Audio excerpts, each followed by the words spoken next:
In the blistering heat of Amityville, where the sun hung low like a sentinel over the secrets of the Wild West, passions simmered hotter than a pot of chili on a campfire. This was a town where every glance held the promise of danger and every touch sparked a wildfire of desire. A place born from the dreams of a woman named Amy Chochi, but hiding more secrets than a poker game in a back alley. The murder of Chad Swindlehurst, the town's slick banker, with a smile as crooked as a rattlesnake's grin, set tongues wagging in every saloon from here to the Rio Grande. His body, sprawled lifeless on the polished floor of his office, was just the beginning of the twisted tale that would unravel in the dusty streets of Amityville. Eliza Swindlehurst, with her emerald eyes flashing like the gems she wore around her neck, was the talk of the town. A woman as beautiful as sin itself, with a taste for danger that left men weak-kneed and begging for more. Rumours swirled like dust devils in the desert wind about her affair with Dash Daggard, the dashing mayor whose smile could charm the bloomers off a church lady.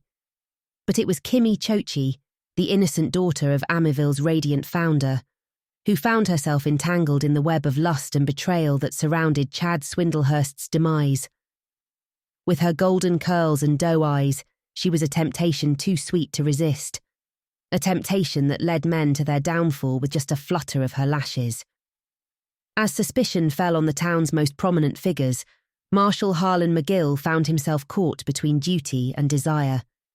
With his rugged good looks and a voice like whiskey poured over gravel, he was a man who commanded respect and admiration in equal measure. But it was his unwavering determination to uncover the truth that set him apart, a determination that would lead him down a dangerous path lined with deceit and treachery. And then there was Isabel Chataway, the fiery reporter whose pen was sharper than a Bowie knife and whose thirst for justice was matched only by her thirst for adventure. With her curves hugged tight by a bodice that left little to the imagination, she was a force to be reckoned with, a woman who stopped at nothing to get the story, no matter the cost. But as Kimmy delved deeper into the dark underbelly of Amityville's secrets, she stumbled upon a name that sent shivers down her spine. Adrian Wise, her own father. Legend had it that Adrian was once a member of the notorious gang known as the Cowboys, and that his past with Chad Swindlehurst was as twisted as a rattlesnake's coil. As Kimmy peeled back the layers of deception that shrouded Amityville, she uncovered a tangled web of lies and deceit that threatened to tear the town apart at the seams. With each revelation, the shadows grew darker and the danger grew ever closer, a danger that lurked in the shadows, waiting to strike like a snake in the grass.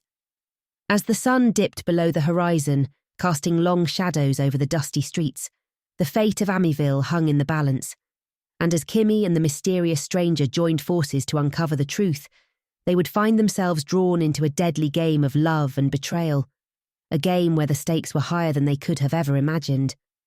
For in the heart of the Wild West, where passions ran hotter than a $2 pistol and danger lurked around every corner, only the brave dared to seek justice in a town where the truth was as elusive as a ghost in the moonlight. And as the dust settled on the streets of Amityville, only one thing was certain. The flames of desire burned brighter than ever, lighting the way to a future as uncertain as the next roll of the dice. But amidst the turmoil, new players emerged from the shadows, each with their own agenda and secrets to protect. One such character was Silas Blackwood, a notorious gambler with a penchant for danger and a grudge against Chad Swindlehurst. Silas had lost a small fortune in a crooked poker game orchestrated by the banker, and whispers in the saloons hinted that he had sworn vengeance on Swindlehurst before his untimely demise. Then there was Lila Mae Johnson, the town's sharp-tongued seamstress, whose keen eye and sharp wit made her privy to more than just the latest fashion trends. Lila Mae had overheard hushed conversations between Eliza Swindlehurst and Dash Daggard, conversations that hinted at a conspiracy far more sinister than anyone had suspected. Meanwhile, tensions simmered between the settlers of Amityville and the Comanche tribe whose land was at the centre of Swindlehurst's treacherous dealings.